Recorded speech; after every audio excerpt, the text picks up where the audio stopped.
નમસ્કાર દર્શક મિત્રો, ફોકલ પોઈન્ટ બાય અજય ઉમટમાં ફરી એકવાર આપ સૌનું સ્વાગત છે. શું રાહુલ ગાંધીનું મિશન કાશ્મીર સફળ થશે? હકીકત તો એ છે કે રાહુલ ગાંધીનું મિશન કાશ્મીર શું છે?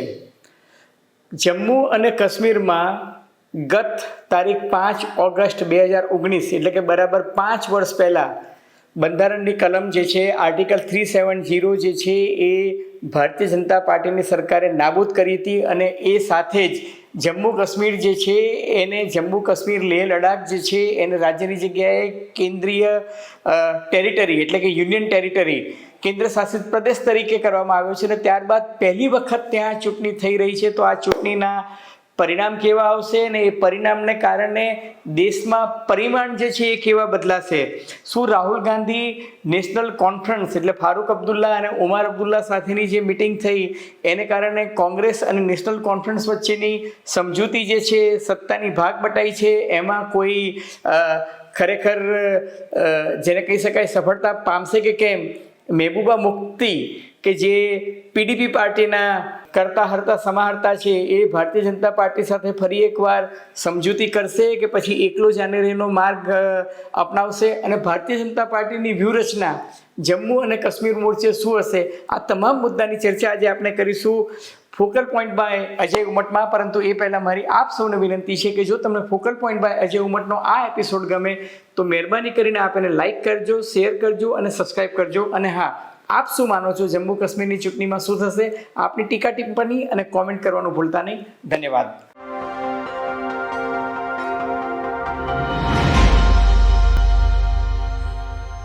તો મિત્રો, ચૂંટણી પંચે હરિયાણા અને જમ્મુ કાશ્મીર આ બે રાજ્યોની ચૂંટણી જે છે એ જાહેર કરી દીધી છે.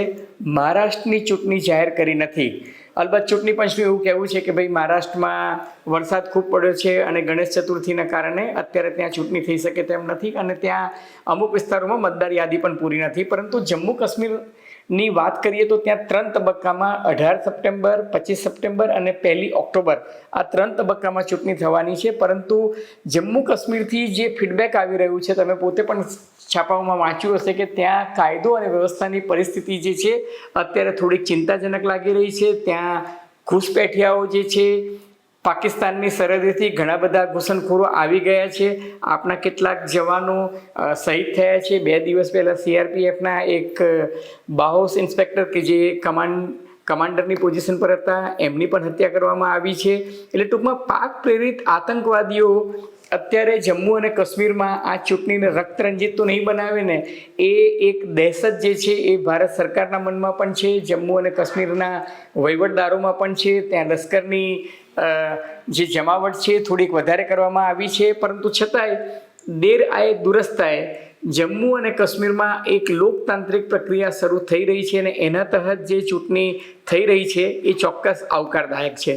હવે રાહુલ ગાંધી જે છે એને હરિયાણામાં ચૂંટણી પ્રચારની શરૂઆત કરતાં પહેલાં એમને જમ્મુ કાશ્મીર જવાનું પસંદ કર્યું છે અને જમ્મુ કાશ્મીરમાં એમને જબરજસ્ત પ્રતિસાદ આજે અને ગઈકાલે એટલે કે 21 અને 22 ઓગસ્ટ બંને દિવસે એને જબરજસ્ત પ્રતિસાદ મળ્યો છે. એટલું જ નહીં, રાહુલ ગાંધી જે છે એ ત્યાં ગયા, સામાન્ય લોકો વચ્ચે રહ્યા, મળ્યા, એ લોકો સાથે જમ્યા, કાર્યકર્તાઓની મિટિંગ કરી, આઈસ્ક્રીમ પાર્લરમાં ગયા, લોકો સાથે આઈસ્ક્રીમ શેર કરી, સામાન્ય કાર્યકર્તાઓ સાથે પણ વાત કરી. અને એવું કહેવાય છે કે રાહુલ ગાંધીની જે પદયાત્રા હતી એ પદયાત્રાને કારણે કેરળમાં, તામિલનાડુમાં, તેલંગાણામાં જે કોંગ્રેસ પાર્ટીને જબરજસ્ત સફળતા મળી હતી એવો જ માહોલ જે છે અત્યારે કાશ્મીર ખીણમાં જોવા મળી રહ્યો છે. જમ્મુમાં પણ રાહુલ ગાંધીને બહુ સારો પ્રતિસાદ જે છે એ મળી રહ્યો છે. રાહુલ ગાંધી અગાઉ જ્યારે લાલ ચોકમાં ગયા હતા ત્યારે પણ જબરજસ્ત લોકટોળા જે છે એમને આવકારવા માટે ઊભા હતા અને જમ્મુ કાશ્મીરમાં કોંગ્રેસ પાર્ટી જે છે એ પુનઃ ચેતનવંતી થઈ રહી હોય એવું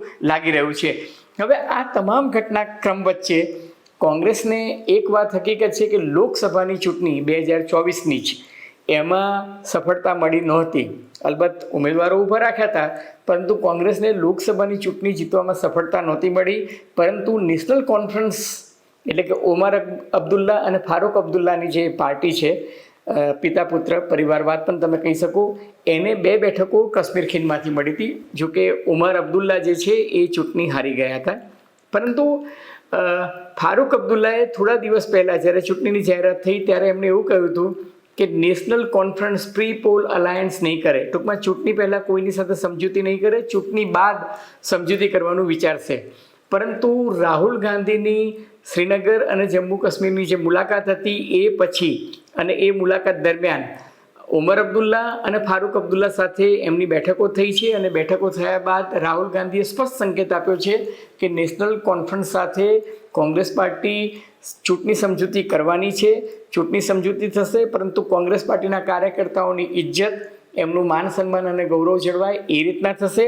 અને ત્યારે જમ્મુ કાશ્મીરમાં જો નેશનલ કોન્ફરન્સ અને કોંગ્રેસ પાર્ટી જો બે હાથ મિલાવતા હોય તો દેખીતી રીતના એ બંનેની જે વોટ શેરિંગ જે છે એ ચોક્કસ વધશે.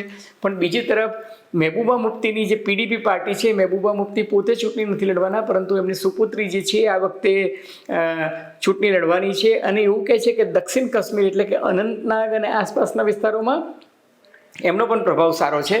ભારતીય જનતા પાર્ટીનો જે સ્ટ્રોંગ જેને કહી શકાય ને કે ગઢ, મજબૂત ગઢ જે છે એ જમ્મુ છે, કારણ કે જમ્મુમાં હિન્દુઓની વસ્તી પણ વધારે છે. પરંતુ કાશ્મીર ખીણમાં ભારતીય જનતા પાર્ટી પાસે એવા કોઈ મજબૂત ઉમેદવારો પણ નથી અને એટલું બધું વ્યાપક જન સમર્થન પણ નથી.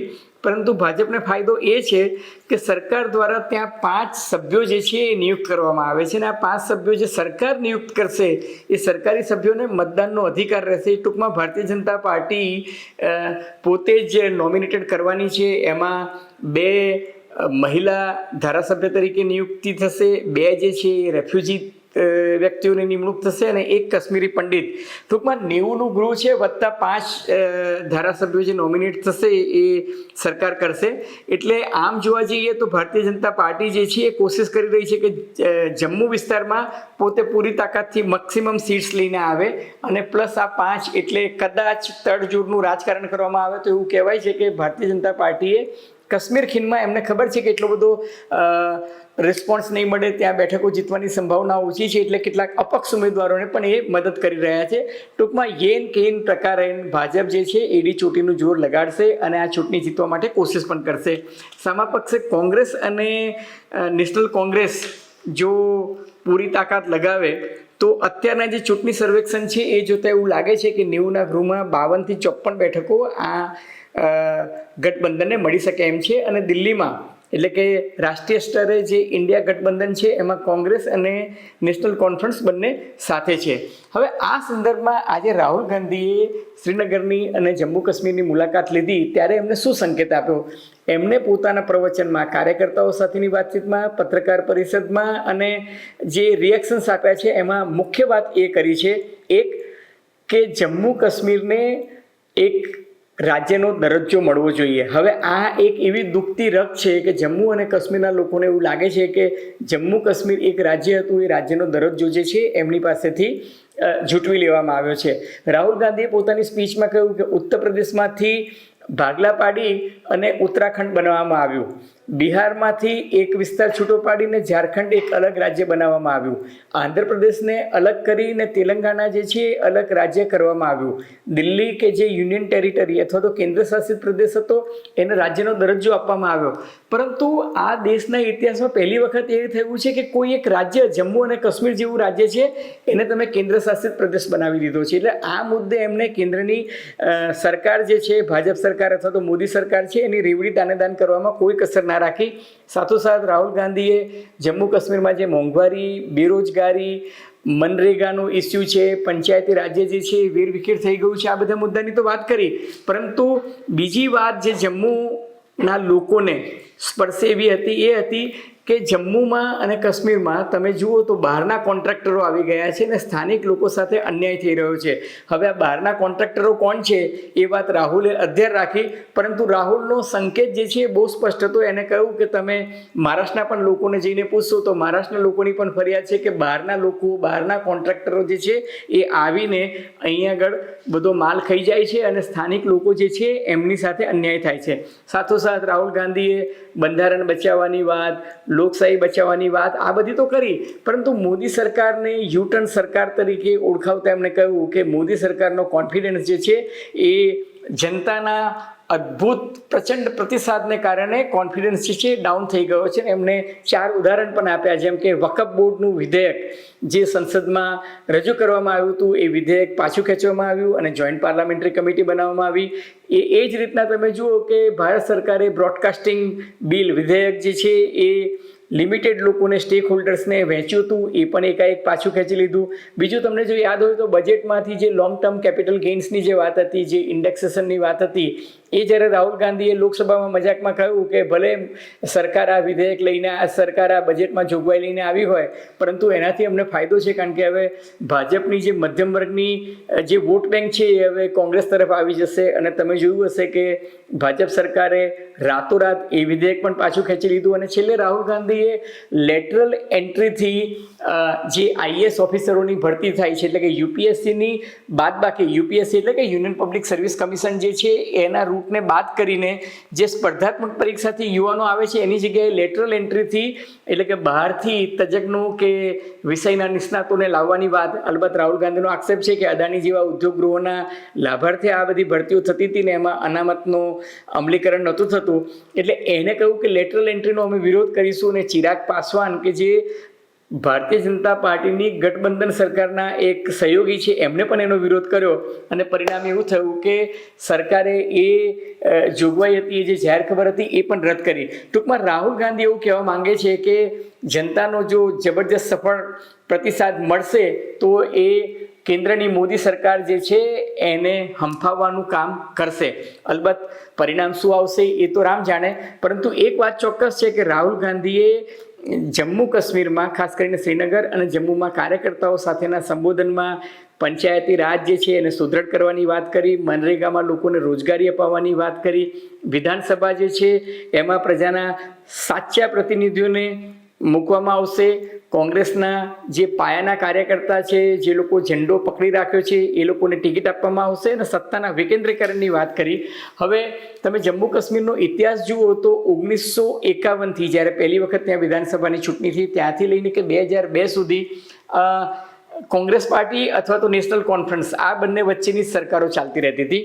અને ત્યારબાદ જે છે એ જેને કહી શકાય ને કે સ્પષ્ટ જનાદેશ સાથે કોઈની સરકાર ના બની. 2014માં જે છે એ જે સરકાર બની, 2014 પહેલાંની જે સરકાર હતી 2008માં, એ કોંગ્રેસ અને નેશનલ કોન્ફરન્સે ભેગા થઈને સરકાર બનાવી હતી. 28 બેઠકો નેશનલ કોન્ફરન્સને મળી હતી અને 18 કોંગ્રેસને મળી હતી. એટલે એ જે સરકાર હતી એ ગઠબંધનની સરકાર હતી, પરંતુ 2014માં મહેબૂબા મુફ્તી અને ભારતીય જનતા પાર્ટીએ ભેગા થઈને સરકાર બનાવી, પરંતુ એ સરકાર પોતાનો 6 વર્ષનો કાર્યકાળ પૂરો ન કરી શકી. 2018માં એ સરકારનું પતન થયું, ભાજપે ટેકો પાછી ખેંચી લીધો, મહેબૂબા મુફ્તી પણ આડા ફાટ્યા અને 2019માં તો પછી જમ્મુ કાશ્મીરમાંથી 370મી કલમ રદ થઈ. ટૂંકમાં જમ્મુ કાશ્મીર જે છે એમાં જે ચૂંટણી થવા જઈ રહી છે એ ઐતિહાસિક ચૂંટણી હશે. આ ચૂંટણી રક્તરંજિત ન બને, લોકશાહીના મૂલ્યોનું સ્થાપન થાય અને પ્રજાનો જનાદેશ જે કંઈ હોય, પછી એ ભાજપ તરફી હોય કે કોંગ્રેસ તરફી હોય, કોંગ્રેસ અને નેશનલ કોંગ્રેસના ગઠબંધન તરફી હોય, પરંતુ આપણે પ્રાર્થના કરીએ કે જમ્મુ કાશ્મીરમાં લોકશાહી જીતે. એ જ સમયનો તકાદો છે. મિત્રો, તમને જો ફોકલ પોઈન્ટ બાય અજય ઉમટનો આ એપિસોડ નવગુજરાત સમય અને અમદાવાદ મિરરના સથવારે ગમ્યો હોય તો મહેરબાની કરીને એને લાઇક કરજો, શેર કરજો, સબસ્ક્રાઈબ કરજો. અને આપ શું માનો છો, જમ્મુ કાશ્મીરમાં જે ચૂંટણી થઈ રહી છે વિધાનસભાની, એમાં શું પરિણામ આવશે અને એના પરિણામે દેશના પરિમાણ જે છે એ કેવા બદલાશે? આપની ટીકા ટિપ્પણી અને અવલોકનો અમને ગમશે. ધન્યવાદ, ખૂબ ખૂબ આભાર.